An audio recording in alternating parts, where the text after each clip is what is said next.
Hi, everyone. Welcome back to another live session. Thank you, as always, for being here.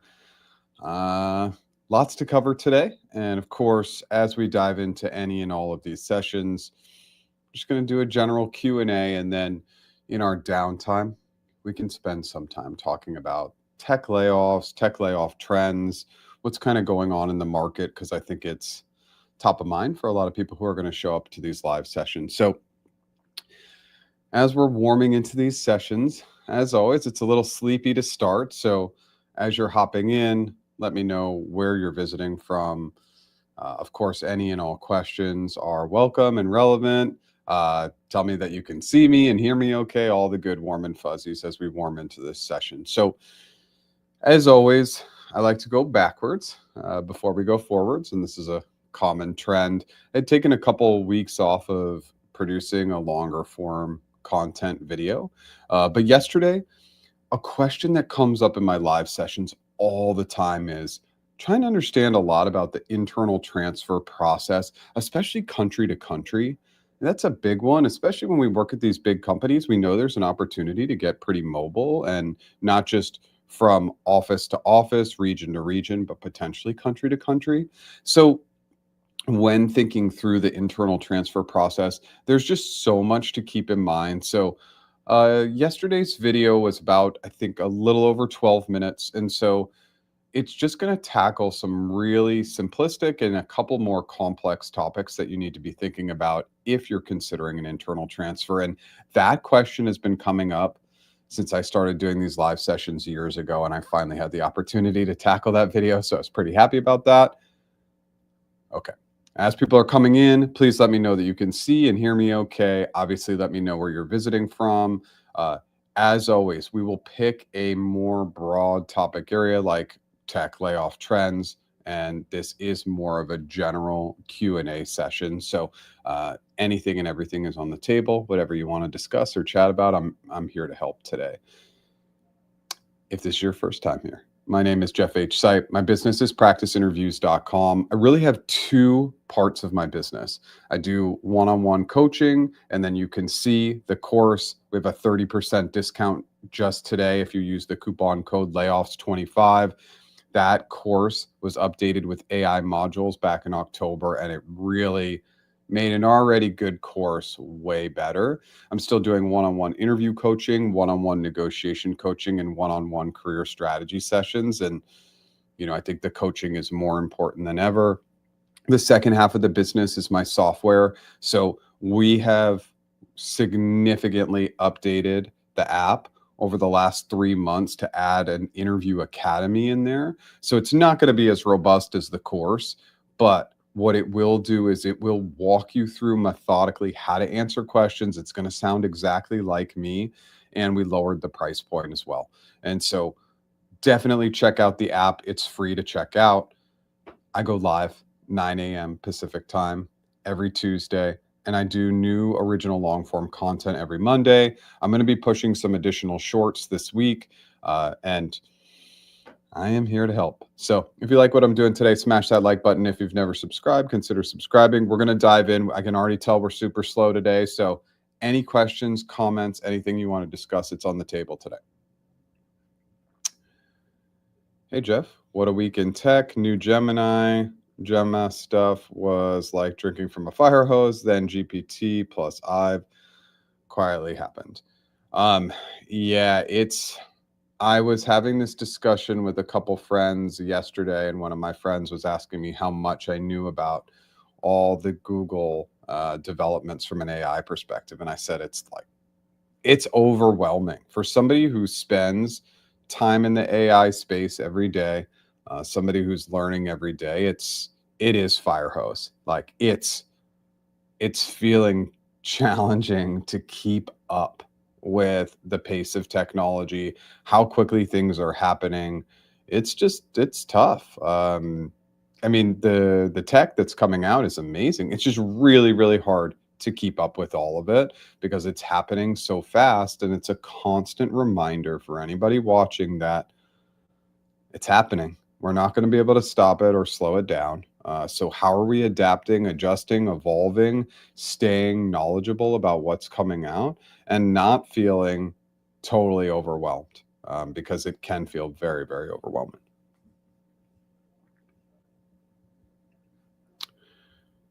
Hey, Jeff, can see and hear me okay. Joining from Ohio. Thanks for being here. What do you think about VO3? My honest opinion, amazing video gen plus dialogue plus effects is a game changer. You could have your AI do the shorts. Yeah, and of course, so there's this kind of interesting thing happening with content creators, right? So again, so like for my interview academy for my app, it's all an AI avatar. The words are me. Like I came up with, and of course I worked with AI to come up with the words, but the words are me. The coaching is me, and the person delivering the information to you is me. It's just the AI avatar of me. And I used, if anybody's curious, I used HeyGen for that, and it's good. What it allows me to do is update the scripts. It allows me to stay consistent in the way I look, talk, if my hair is shorter or longer, like my dress. It creates great consistency, and I think that each generation is going to get better and better at it. I still, for obviously these live sessions, I'm going to be live, and even for my like weekly videos, Liz, I like doing it, not utilizing an AI persona or avatar, or but I mean this is kind of the future, and everybody just needs to adapt and adjust.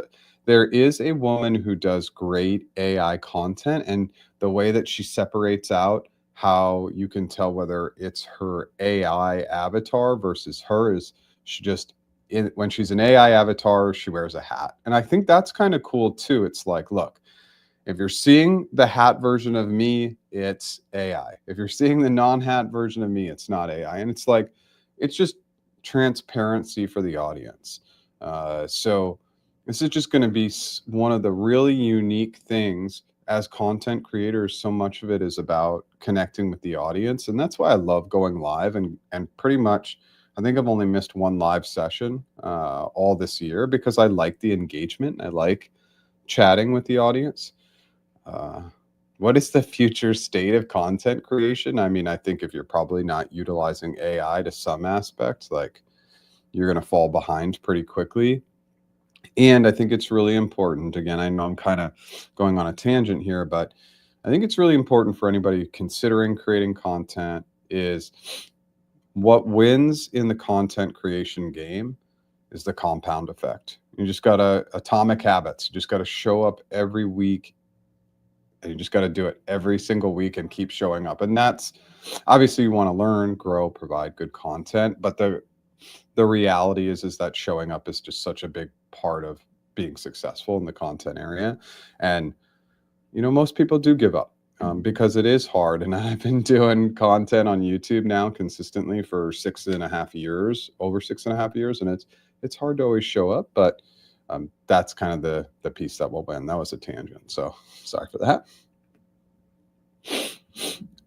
Hey, from Seattle, one of my favorite cities in the world.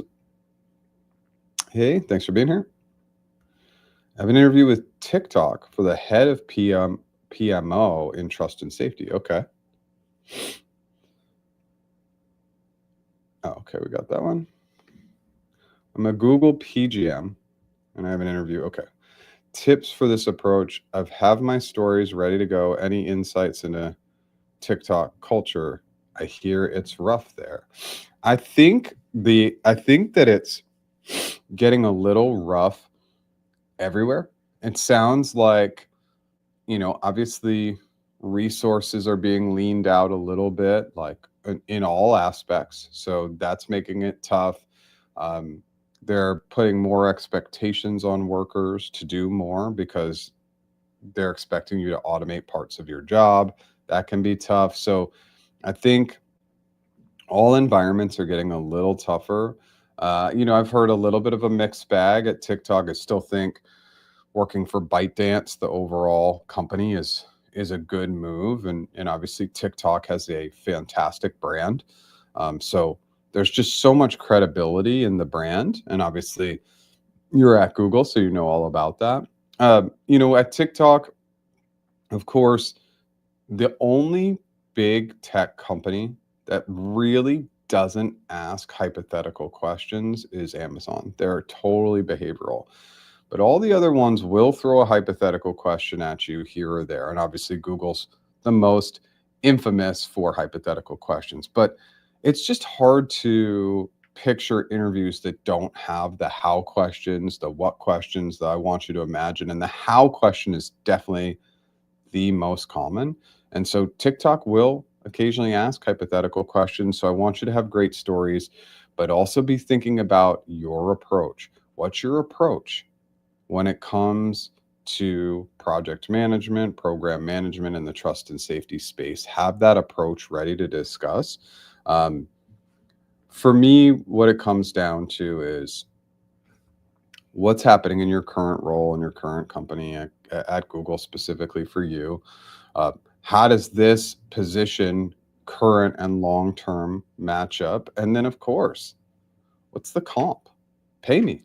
I mean, look, we're working to make money, and of course, we can have the passion and purpose and all that good stuff. But ultimately, I recommend to anybody, even if you have a great job, continue interviewing, see what the additional or other money out there is going to be. I mean, we're working for financial freedom, and then when we're financially free, we can decide whether we want to retire or not. So I say just get after it. In this type of role, it would depend on what level you are at Google, but head of PMO could be a pay bump. So it's something to consider. I hope that answered your question. What what do you with respect to AI being used in warfare? Um, I mean, it's going to be used. That's all I can say. I mean, obviously, I'm definitely an anti-war person. I think most of us are. And I don't really speak about politics, but I think there's a lot of sadness when you think about all the loss of life that's gone on through these conflicts, oftentimes extremely appears to be unnecessary conflicts. But AI is going to be a big part of the future of warfare, right? And we've already seen how much technology has changed warfare with drones and very less men and women out in the field actually fighting. So yeah, I mean, I think it will make things more interesting, and I'm just hoping for no war and just peace. But yeah, it's obviously it's going to have an impact. So something we need to be aware of. In my opinion, the best way to build stuff when things break, you can learn a ton in the struggle. It also helps you separate the marketing versus the tools available now. P.S. The hat. I'm not sure what that is, Liz, that last piece, but um, yes. I mean, I think the best way is like we just have to have a learning mindset. So I think spending some time every day learning and how you set apart that time and how you set that time aside to learn. So like I have a couple buckets of time within any given day where I try to do a little bit of learning and make sure that I'm getting at least like that 30 minutes of learning in each day. And how I do the vast majority of that is I do most of that through reading business books, well, listening to business books. And then the second one is I actually get quite a bit of learning from TikTok. So those are kind of my two learning platforms. But yeah, like let's just continue to learn. And with AI, you can get highlights. You can even go to AI and say, what happened in AI yesterday, right? Like we can use the most simplistic tips and tricks to stay up to date on things. But I think the biggest challenge for people that are not using AI technologies and whatever that is, and if that's something as simplistic as just using GPT or Claude or Gemini or Llama, If it's just that simple, okay, fine. But a lot of people are just ignoring it. I've never used that. I don't need that. And then they're not looking at also like the benefits of it, right? So, for example, my wife just started heavily using GPT, and obviously my business evolves around AI. I talk about it all the time, and she just started diving in, and she can't stop talking about it because it's been so helpful for her in multiple different aspects. And so I think the people who are trying to ignore it, they don't realize it's going to take over everything pretty soon. Yeah, I know it's a crazy world we live in.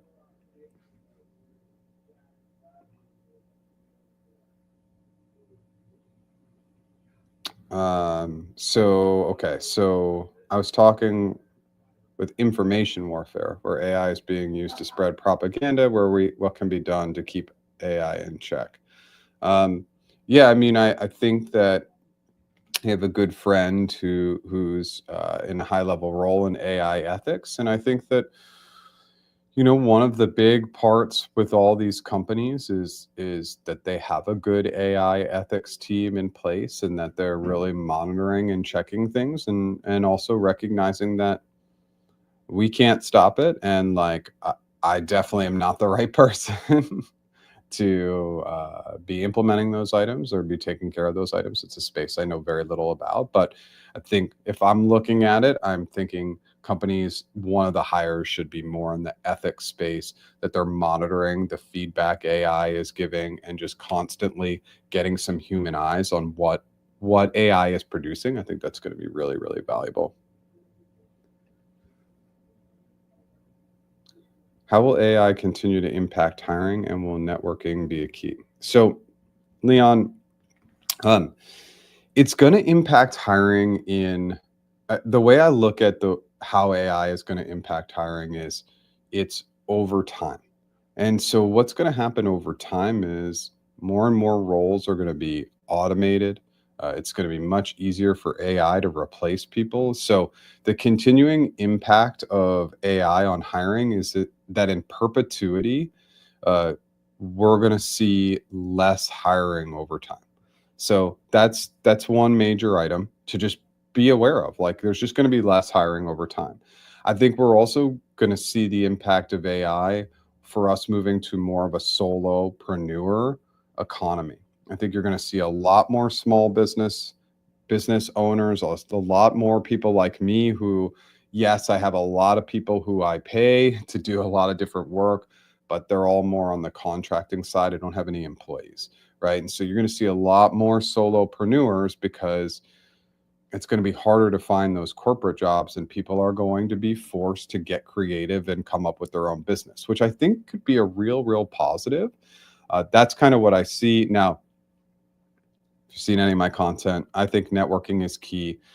It's called, I always do the ABN, always be networking. Like if you ever shut down the networking component in any business, no matter where you are, what you're doing, you're going to fall behind. You always have to be networking, chatting, and helping others, always trying to make those connections. For example, I have a very close friend here in San Diego, and I went out and just did some networking for him on behalf of him with people who had previously worked at Google, who are now running businesses, who I thought might want to hire him. Well, in one of those reach outs, I'm now doing business with one of those reach outs. And that was not the goal. The goal was to help somebody else. But in doing those networking efforts, I now have a potential major partnership because of that. And so, um, always be networking, just give, just be providing so much value for people. The value up front is the best way to network. When you give people value, they'll come back and help you. It's just the constant asking, the give me stuff that doesn't really work. And of course, you're reaching out through LinkedIn, and that's what I get a lot of on LinkedIn. I even had a LinkedIn message last week. Somebody sent me a job description and said, "Can you create questions for this job based on this job description?" They wanted me to craft questions, and it literally would have taken them less time to drop that job description into GPT or Gemini and have it produce questions. So people send me their resumes. They just ask me to help all the time. So like the experience of networking on LinkedIn is almost everybody's asking for something and not giving something. Now, I'm really fortunate. A lot of people give me fantastic gratitude on LinkedIn in the private messages, but a lot of people just want to take. So just make sure that your networking strategy is a giving first model. People will really come back and help you if you give. Are you hearing differences in how HR screenings are performed?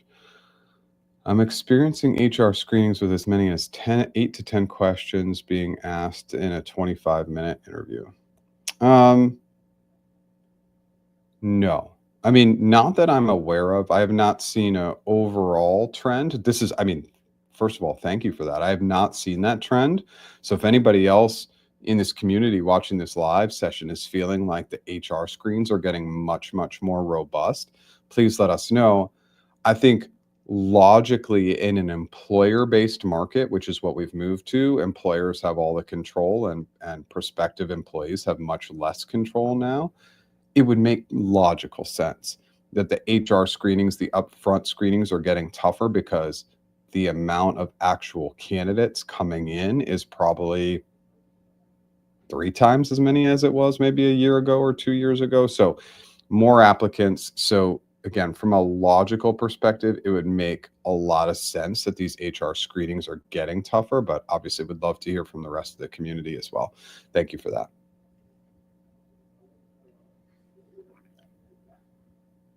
I'm a PayPal engineer who's cleared the FANG DSA rounds and no system design, but I struggle with HLD and LLD interviews. Any tips? Yeah, if you could tell me what those are. And so, if you've been here before, I'm going to always say this, always, well, not always, you don't need to always, but with abbreviations. When I see abbreviations, my brain just doesn't connect with abbreviations. And I'm not the only one. Sometimes I just like it doesn't connect. Why am I telling you this? Why it seems ridiculous, Manish. But the reality is that when we speak with others, we should avoid abbreviations as often as possible. If there's not 100% chance that they know what those abbreviations are. Again, this is just a communication tip. I'm really a communications coach. I teach communication skills at its baseline. So if you can tell me what the HLD and LLD interviews are, we can chat through it.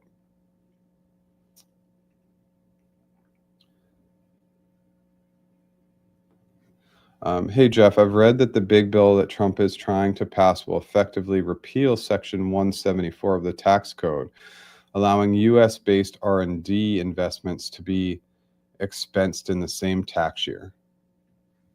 This was introduced back in 2022 and deemed to be one of the reasons for the mass layoffs in tech. Have you heard anything about companies hiring more in response to this? I haven't. I have some awareness around this because the only awareness I have is that as a business owner, like this could be beneficial to me. I'm There are other parts of that bill, many, which I don't necessarily agree with. Again, I don't want to get political in my live session, but I just don't want to reduce anything for parts of the population that aren't don't have as much money to pay for medical, food, etc. But I've heard a little bit about it. I definitely need to understand it a little bit more. Yeah. If you have any additional questions on that, please let me know. Hey, Jeff, completed my final round of interviews last week for an account strategist position at Google. Awesome. My recruiter told me that the hiring manager team meets today. Wish me luck. Also, thank you. Amazing. Good luck. It's common for account strategist roles for the team to meet together and kind of prioritize. Sometimes within the broader team, maybe they're making multiple hires. Usually for one specific hiring manager, they're making one hire. So I know you've been in this process for a little bit, so I wish you the best of luck. Please let us know how it goes.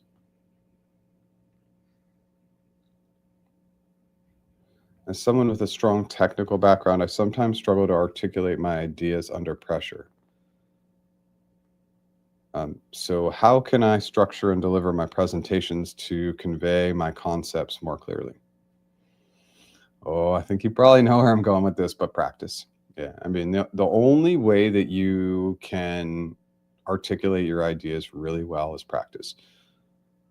Why do I feel comfortable in a live session answering random questions that I don't know what's coming?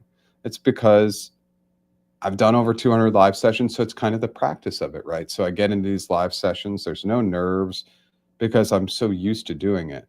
And that's kind of with job interviews. Why are job interviews so hard? We spend such a little amount of time in our lives preparing for interviews, practicing for interviews. So to be successful at anything, it's repetition. You just got to repeat, repeat, rinse and repeat, rinse and repeat. So that's my biggest suggestion. Also, there's a couple of other things. Being brief and specific is definitely a skill.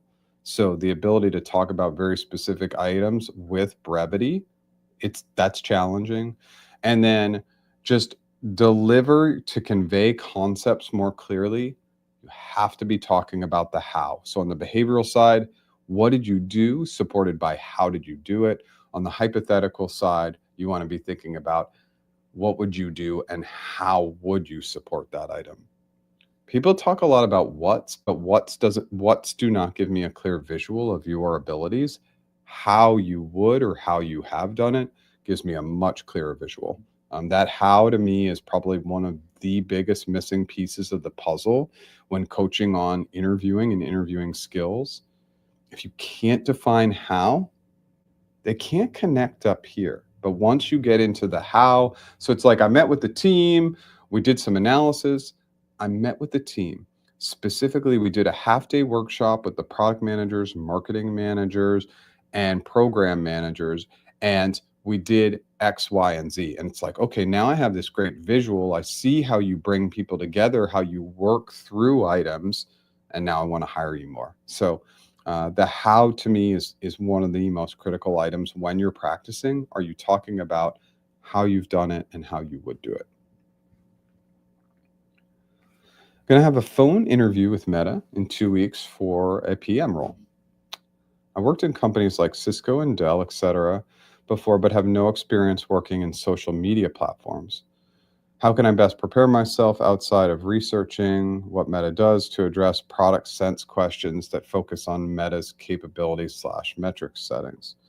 Well, not working at a social media company before, let's just throw that one out. I don't think that's super important. I do think it's important that you understand the product space that you're going into, because knowledge in the product space is something you can definitely implement in your hypothetical answers. Meta tends to lean heavily behavioral, right? So it's probably like an 80-20, 90-10. Like most of their questions are behavioral. So having great examples is going to be critical. Now, for anything that's related to product sense, also it's not just product sense, but you're going to want to be thinking about like building products from scratch, improving products, all those fun items that those product manager interviews cover. You can have GPT or Gemini create those types of questions for you. So that's another item. And then there is a good platform that has some good sourced questions. It's called tryexponent.com, and you can find some sourced meta questions there. But I'm pretty sure if you just went to GPT and said, hey, can you share some sourced meta product manager questions with me? It can come up with a long list for you.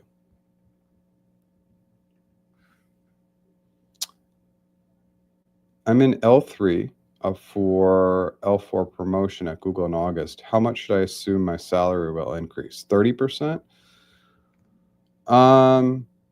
Okay, so no.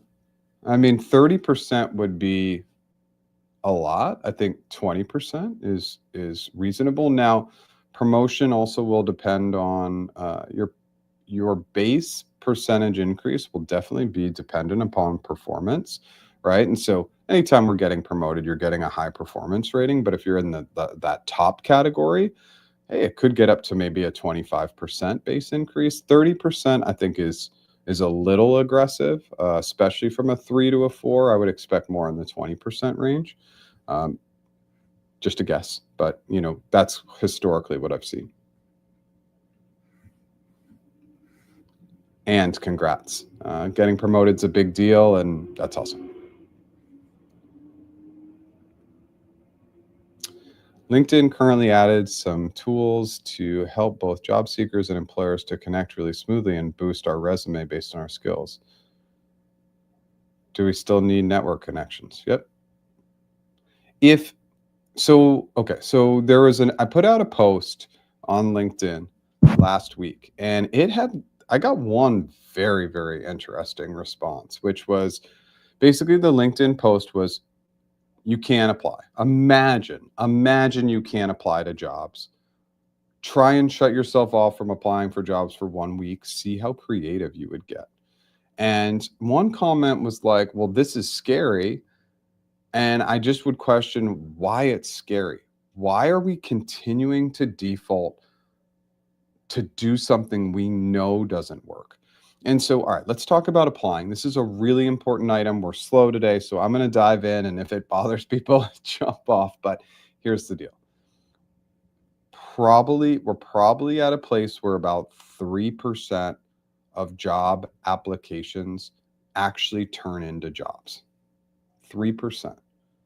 There's really very, very few items that I would do in my life. If I had a 3% likelihood of getting something to happen, I probably wouldn't do it. Now, for my sales and marketing, like if I'm reaching out to build B2B business on the app side, yeah, 3% is probably a good return. I need 100 reach outs to get that 3. And like, I know that, but it's 3%. Here's why. 50% is gone to sourcing and recruiting, people who are working within the company and actively reaching out. Then 20% are instantly going to referrals. Then 20% are going to internal transfers. We've already lost 90% of all the applications because of just those items. Then there's other like little nuanced items. And one of those nuanced items is figuring out how to network in. And part of that is networking and getting referred in. But just applying and expecting employers to match, and it's not a winning strategy. Be really creative. Being creative is pretty easy and can have really big impacts. So what's one that I used, and again, I'm well aware this is getting long-winded, but back in the day, in 2010, when I was going after a job, they weren't going to hire me, but I showed up in person after the interviews, and I brought them it was like a 2 or 3 page basically use case for how they could use social media to increase their business. They were a startup, and they hired me. And I think that's a great way to get in front of businesses to say, hey, I did this 1-pager business plan on some opportunities for the role, for the company. Just wanted to take a look. Just wanted to give it to you for nothing and just give it to them. Like, that's one very easy strategy that you can utilize to get more eyes on you and your background. But again, just the applying stuff, and like, I don't really, it's not going to come across the right way, but like LinkedIn boosting this just means there's going to be more competition. So I am a huge fan of networking. And by the way, nobody's doing it. Nobody's networking. Like, if you're in job search mode, that's the vast majority of your day. Networking, reaching out, making connections, and spending a lot of time on LinkedIn, posting, having good activity. It's not about applying. And anybody who's here can probably validate. People are applying to 100 jobs, 500 jobs, 1,000 jobs, and it doesn't matter. They're still not getting hired.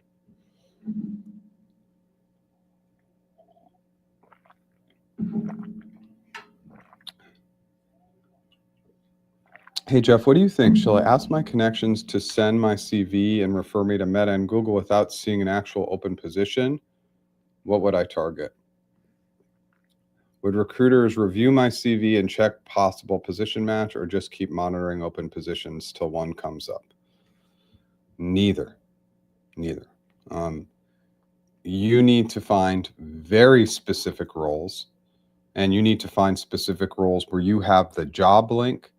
You've created bullets, 3 to 5 bullets for why you're a fit for the role. You have updated your resume, just the summary section of your resume, to be very aligned with that role. The alternative is you are asking that audience, specifically recruiters, to do all the work for you. They absolutely 100% will not do it. They won't do it. And so the only way that we will have success through the referral process is identifying specific positions. And so I'm going to strongly advocate for that. Because I think I was just kind of reading this, but like, would recruiters review my CV? Like, no. It's just, and the reason why is they just don't have the time. I don't, and I don't remember you, right? You're one of thousands of people who I hear from, get reached out to, have to look at applications, have to look at referrals. Like, I'm just not going to remember the singular person, right? And so that's why it's so important to have specific roles in mind. And I think you can do that pretty easily. Just find something that's pretty close. Even if it's not like the perfect role for you, find something that's pretty close and use that path. You're going to have the best success by doing that. You are welcome. I know that was a tangent on LinkedIn and obviously adding these tools for job seekers and employers, but here's what I think is going to happen. I think that the future state of hiring is going to be more about AI agents. Now, again, I don't know what's going to happen with AI agents. They could like disappear overnight. But if I build out a fantastic AI agent that knows all about my skills, my background, all these items, and then hiring manager Sue also has filled out her robust background, then like they're talking to each other, seeing a match, and maybe all those things align so well that now I just need a half an hour interview with the hiring manager and we can get rid of all other interviews because the agents have identified that it's a really strong match. Is that possible? Sure. Is that what's going to happen? No clue, right? But I think what we're doing and what I'm doing as a business right now, I think we're going to see an evolution in interviewing that's going to really, really change the game in the next 2 to 3 years. Something that's definitely unique and different, and it does need to change. Interviewing is incredibly flawed. And I mean, I really hate to say it, but one of the biggest reasons why job interviews are flawed is because humans are inconsistent and unreliable. And so, somebody shows up tired, in a bad mood, they're not feeling well. Like, it could dramatically impact your ability to get the job. So looking for more structured interviews that are maybe a little bit more AI driven. And then at some point, yeah, you want to touch on and have real human to human interaction. But the way we do interviewing, I think it's really primed to change. And I think the other piece that's really primed to change is we totally remove recruiters from the process, because I know that candidates would have a better experience without them. I don't believe that we need them now. And I'm saying that as somebody who was a recruiter for years. I just think that the recruiting process can be automated and give people a way, way better experience. I think we could do that today. Last week I had a screening interview and levels came up. What is the difference between 5 and 6? Does 6 mean you manage others, or is it still possible to be an IC at that level? Definitely can still be an IC as an L6. L6 is just, the thing about leveling is, I think like it's hard to say this without it not sounding the wrong way, but like leveling, title, those are kind of like ego metrics. What we do care about, Liz, is the fact that L6 pays more than L5.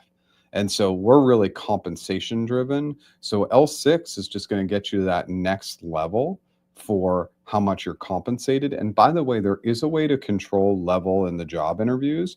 And so as you get into the initial conversations with recruiters, regardless of company, they are going to want to stay away from the level conversation because they are not the ultimate decision maker on level. So if you say, hey, what's the level for this role? You should ask that specific question. If they say, oh, that'll be determined after the process, I think it's an L5 or L6 role. Can you confirm that that's correct? Yes, that's correct. As we get into the interview process, it's critical that you know that I am targeting an L6 position. Thank you. And so what that does is that helps them set up the panel, the interview panel, and the people that you'll chat with appropriately to make sure that they are targeting you as an L6 and that you can be hired at an L6. Because if they go in with the mindset that you'll take a 5 role, they're going to set up the panel differently and it will create complications later in the process. Trust me on this. They'll tell you it won't, but it will. So just kind of pushing that you want an L6 role is important. Okay. Sorry, my lighting is getting funky here. My concern with chatting about levels up front is that it may be another reason to knock you out. Okay. But I mean, it's part of the dialogue, right? I just think it's part of the conversation. It's something that you need to be discussing. And if they say this is absolutely an L5 role, fine. But if they've told you it's a 5 or a 6, say, look, I'm really looking to target an L6. And it should be that easy. There shouldn't be anything more than that. I know that sounds really basic, Liz, but I hope it helps. I'm curious, how is the panel set up in interviews different between 5 and 6? Well, sometimes when they're so targeted on 5, they'll have level 5 interviewers. Can't really get an L6 when half of your panel was an L5. They're not at the same level as the role you'd be hired for. So you want to make sure your panel is all L6s and above. It just gives more credibility to your interviews.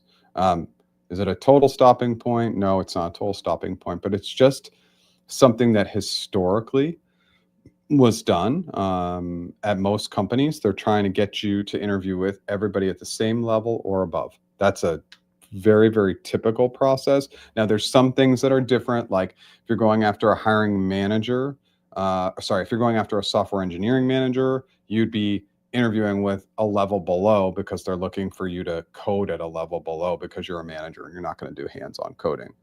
That's confusing, let me know. But you want to do whatever you can to control the panel in a way that's going to be beneficial for you. That doesn't always mean it will happen, but it's something that you should be trying to do. Your internal transfer video came at the perfect time. My apprenticeship contract in big tech will end in a year. What should I be doing to transfer to a new role? Okay, Hunter. So again, I would push you back to that video because I hope it gave you all the tips and tricks you need, but you're doing internal networking now. I mean, this is the time, like the ABN, always be networking. You should be networking with people to find out more about the teams you like. You should be talking with hiring managers. Just if you have a year, set a plan. I'm going to talk to or schedule one informal coffee chat via video a week. But without planning, that year will fly by, and then all of a sudden you haven't had the conversations. So much of it is people getting to know you, and it's hard. Like, not everybody knows you. So the more people you meet, they'll remember you. When things come up, they're going to say, oh yeah, I had that conversation with Hunter 6 months ago. I really enjoyed the conversation with them. And so it's just a huge opportunity to, when you have that amount of time, to talk to as many people as possible, but create a plan. That will be really helpful. Relevels again, does country make a difference given EU roles pay lower? Would you recommend seeing different levels per country? It doesn't matter, Liz. Yeah, it doesn't matter. An L6 is an L6 is an L6. Yeah, and yes, I mean, like if you're targeting London, of course, or Dublin, like it's just not going to pay like the US. They just don't pay as well for tech over there, right? So it's just something to note. But yeah, 6 is a 6. Thanks for the 20% target on promotion. I found your videos during my interview process. It took 8 months. Wow. And advice helped me to land a technical writer role designing AI.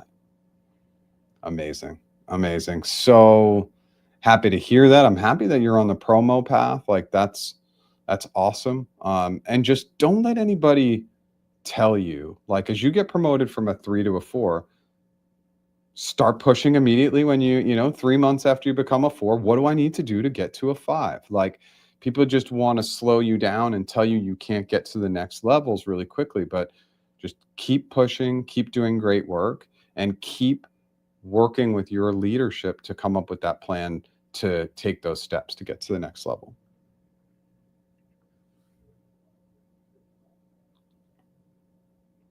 Sorry to get into the weeds in terms of plans. How do I find those people to call per week, especially if I'm trying to pivot orgs? Okay. So unfortunately, I can't tell you what to do, right? And so much of this is just being there, having the conversations with people and saying, who should I be talking to? Who do you think I should connect with? As you work with people who you like or are excited about, hey, I'd like to learn a little bit more about you and what you do on your team. Can I set up a 15-minute coffee chat, informal coffee chat on your calendar? So a lot of it's just going to be with the people you're already engaging with, but like seeking out others, that's 100% dependent on you and what your interests are. But if you see people that you're interested in chatting with, again, you can send them a calendar invite. Definitely be aware of levels. Like, we shouldn't be reaching out to directors and VP levels, but people who look to have some openings on their calendar and set the tone. And not everybody's going to accept, but your strategy for who you reach out to is dependent on you. But start with the people who you're interacting with and engaging with, and you want to learn more about them first, and that will open other doors. I'm going to skip this one for a second, and then we'll come back to it. Separately, what do comp negotiations look like internally? Well, that's going to be, the answer is it depends. It depends how that process plays out. So like, specifically, if you're going, and I'm just going to pull this back up. So as an apprentice, like, you may and potentially could be moving into an entry level role that is non-negotiable and it has a set comp. Now, if it doesn't, you would negotiate like an external candidate and be trying to push on the base, trying to push on the equity, and trying to get a sign-on.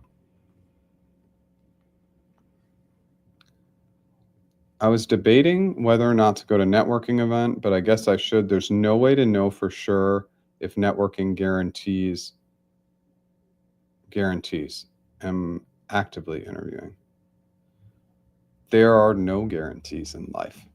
And so putting yourself out there is beneficial. Here is the biggest mistake that everyone makes at networking events. And while I don't believe anybody is actually utilizing this tip or trick, I guarantee you it works. Go to a networking event and don't ask for anything from anybody. So let's say you have 10 unique conversations. Let's start with Sue, Bob, and Jane. Those are my fake 3 personas that I always utilize. So with Sue, I'm getting a conversation with Sue, and we're like, hey, Sue, like, tell me more about what you're looking for. And like, let's kind of problem solve for how I might help you. So you look at what Sue's looking for. Maybe you get on your phone, you start looking at some LinkedIn connections you can make for Sue, which is already a step above what anybody else will do. And then Sue goes, okay, great. Now your turn. How can I help you? Not tonight. Tonight, my goal was to come into this networking session and help as many people as possible. We sent that LinkedIn connection request. So I'm really looking forward to connecting on LinkedIn. But tonight, my goal is to chat with you, leave you, and then go try and help somebody else. I just want to help as many people as I can tonight. Who will be the most remembered person from that networking event? 100% it's you. Guaranteed it's you. And people don't want to use that strategy because they think by asking everybody for things for themselves, they're going to get further. But you're remembered when people talk about themselves more. The most liked people are remembered the most when they do the least amount of talking. So it's just a strategy that I recommend. It can feel a little scary, but hey, if you weren't considering not even going, why not at least just try that? Try that. If you do, please come back. Let us know how it goes, because I guarantee you it would work fantastic.